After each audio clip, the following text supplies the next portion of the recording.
ভোরবেলা নাগমণির স্বপ্ন দেখে আমি সকাল সকাল নাগমণি খুঁজতে বেরিয়ে পড়লাম।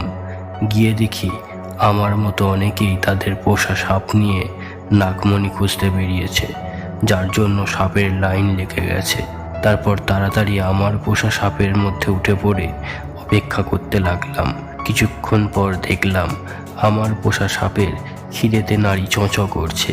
সেই কারণে তাড়াতাড়ি চারটে ইঁদুর পোড়া ওর পেটের মধ্যে ঢুকিয়ে দিলাম। তারপর হঠাৎ বাইরে চোখ পড়ল যে দুজন খনি থেকে নাগমণি খোঁজার চেষ্টা করছে, কিন্তু শত চেষ্টা করেও নাগমণি খুঁজে না পাওয়ায় ওদের মালিক অন্য কোনো উপায় ভাবতে লাগলো। ইতিমধ্যেই আমার পোষা সাপ আমাকে এই অদ্ভুত জায়গায় নামিয়ে চলে গেল আর বলে গেল এখানেই পাবো আমি সেই নাগমণি, যা দিয়ে আমি আমার সমস্ত ইচ্ছা পূরণ করতে পারবো।